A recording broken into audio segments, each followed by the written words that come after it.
I'm here today at Princes Park Stadium, home to Dartford FC. Let's have a look around.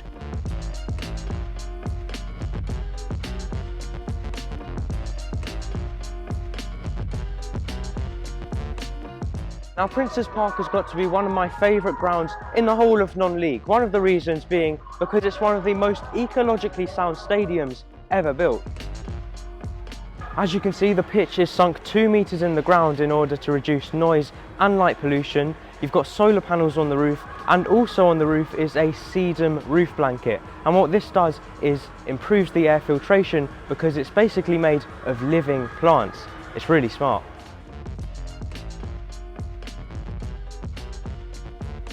Inside and outside of the stadium, you've also got these wooden beams helping to support the stadium, which are all sustainably sourced.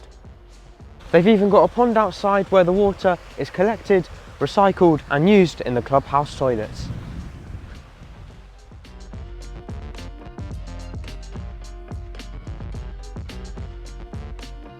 The most interesting feature of all though has to be the wooden man, a statue who's 4 metres tall, made of solid oak and stands on the terraces amongst the up to 4,100 other Dartford fans in attendance. The ground was designed by architect Alexander Sedgley, who also helped out with the new main stand at Ebbsfleet United, which I say is very similar to here at Princes Park in terms of how modern it is. And I must say the architecture in this place is fantastic. From the wood to the colours, you've got the roof which is almost like a wave the way it flows, you've got all of the ecological features as well, so he's done a really good job. This is the main bar for the supporters, and you've even got a little outside terrace here.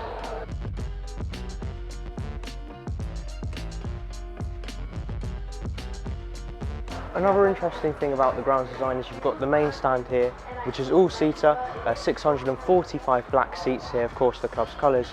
Then the rest of the ground is all standing. You've got here these really nice steps, if anything, reminding me of an ancient Greek amphitheatre, the way it's curved around like this. It's a really nice design, and this goes around the rest of the grounds, apart from, of course, the main stand.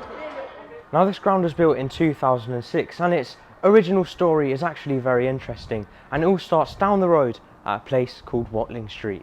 Where I'm stood now is the site of the Darts former home, Watling Street, which is commemorated by this blue plaque on the house behind me. Local streets are also named after legendary players. Following the Hillsborough disaster, a renovation was needed to comply with new laws. It was agreed that Maidstone United would ground share at Watling Street, and in return they would pay for the renovations. However, Maidstone went bankrupt shortly afterwards, and Dartford were left to cover the £500,000 cost of the works. This then put Dartford into debt, and they were forced to sell off the ground in order to pay these off. They spent the next decade or so ground sharing across London, Essex and Kent in places such as Gravesend, Thurrock and Erith. However, in the early 2000s it was time for Dartford to return home. In 2004, the local council announced that they would fund and provide a site for a new stadium in the town, which they saw as an investment into the area and its residents. Construction took place over the next 2 years and cost around £6.5 million, and this was all paid for by the council. The result was this place, Princes Park. Following relegation from the National League South last season, the Darts now play in the pitching in Isthmian Premier Division. Today they take on local Kent rivals Chatham Town, who made it to the playoff final of this league last season. So it's two rivals taking on each other. They're both up there in terms of favourites for winning this league and getting promotion, and they haven't actually played each other in 17 years. This is going to be a good game. It was then time for food, and we headed to the Darts Grill for some burgers.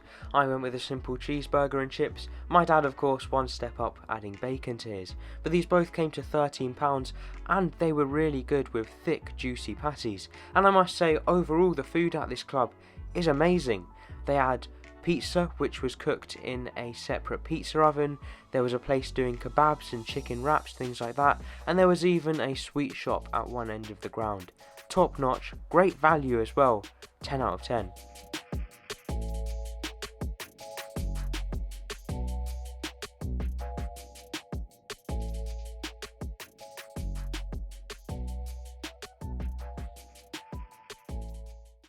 It was then time for the game, and both sets of fans had turned out really well, around 1,400 in total.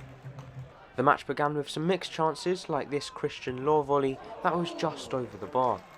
33 minutes in though, Jamie Yeeler managed to get round 2 defenders and score for Chatham against the run of play to put the visitors 1-0 up. And it could have been more if it wasn't for some great goalkeeping by Kirby. Just after half time, Sam Adaudu took matters into his own hands with a lovely strike from outside of the box levelling the game. Kirby was then called into action once more. As the game continued, Dartford looked more on top, Pinder with this strike just too high.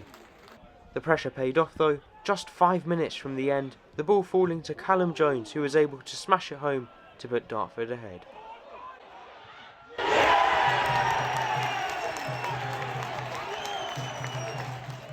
Any doubts about the result were then put aside as Eddie Desane was fouled in the box, winning a penalty, which he then took beautifully. That was full time, the Darts winning 3-1 on Derby Day.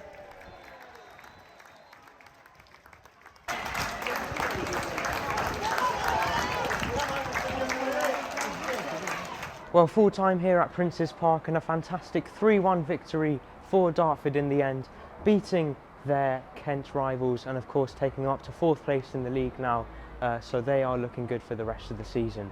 I've had a fantastic day here in this incredible stadium. I mean, just look at it, it's fantastic. Best in the league, potentially best in the whole of the non-league pyramid. I really have had a good day. Thank you very much to Hayley, who arranged my time here. She's the media person at Dartford, so thank you very much to her, and thank you for watching. I'll see you in the next video. Bye.